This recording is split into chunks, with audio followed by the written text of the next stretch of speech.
Joining us right now is Avi Melamed, an independent Middle East strategic intelligence analyst, regional expert, and lecturer specializing in the current affairs of Arab and the Muslim world. Thank you so much for your time. You're connecting with us this evening from Washington, D.C. I want to begin by asking you, today the personal residence of the Prime Minister of Israel was targeted by Hezbollah. Fortunately, he wasn't home. It has reached the doorstep of Mr. Netanyahu. What do you think would be the response of Israel now? Morning, thank you for having me. Yes, there was yet another attempt of the Hezbollah, this time apparently to target the Israeli Prime Minister private residential. It seems to me like that there's going to be quite immediate Israeli response. I think that we should expect in the very short term an Israeli attack maybe in the south part of Beirut. That will be kind of like a signal from Israel. After a long period of time of a pause of the Israeli attacks on the south part of Beirut, it seems like that shortly there is going to be something like that in the south part of Beirut, the center of the Hezbollah.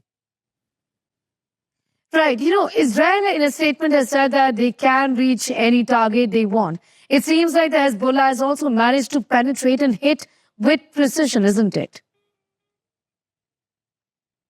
Yes, that is correct. The Hezbollah is armed with the best weapon the Iranians can offer, particularly in terms of missiles and drones. We know that. The Iranians are supplying the Russians with drones and others. We know that they have a very advanced capacities in terms of the missiles and the drones, and the Hezbollah enjoys that capacity. Nobody is underestimating the serious threat of the Hezbollah. Mm-hmm.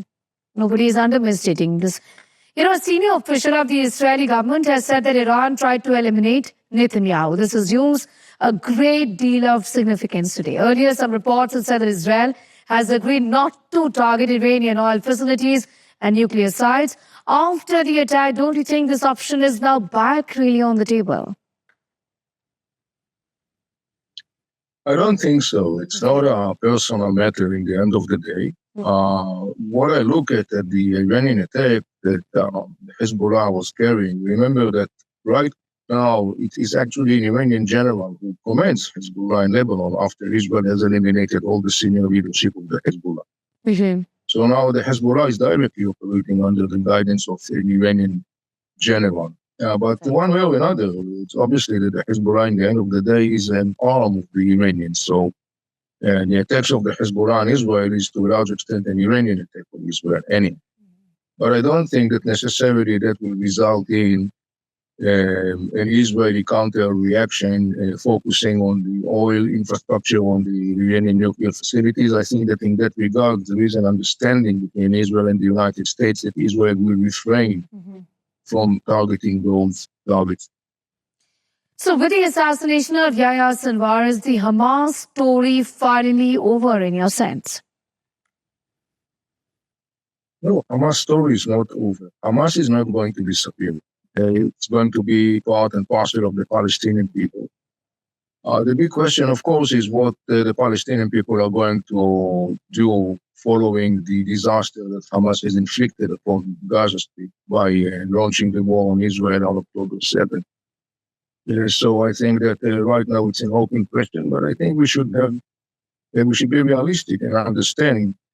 People who says that Hamas is going to disappear or is going to be eliminated, this is not realistic. Hamas is not going to disappear. The question is, of course, what will be the role of Hamas in future political structure of the Palestinians? Obviously, currently Hamas is significantly weakened, but it's not going to disappear. Right. Some experts also say that Hezbollah relies on a decentralized force. Will there be many more leaders who will surface now? Is that your expectation? For how long will this go on?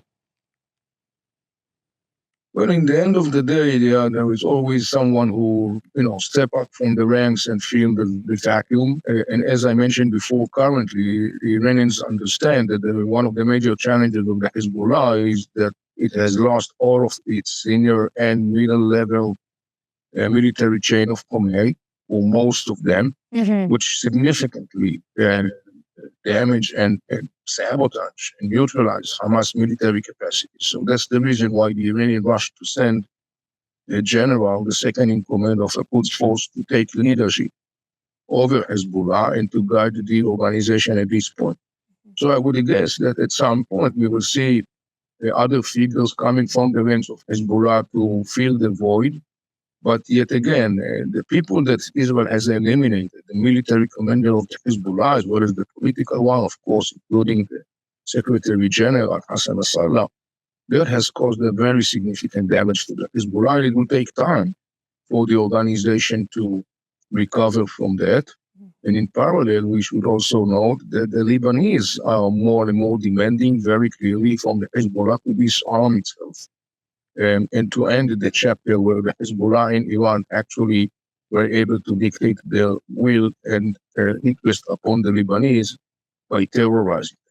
The question, of course, whether the Lebanese will be able to do that, that's an open question.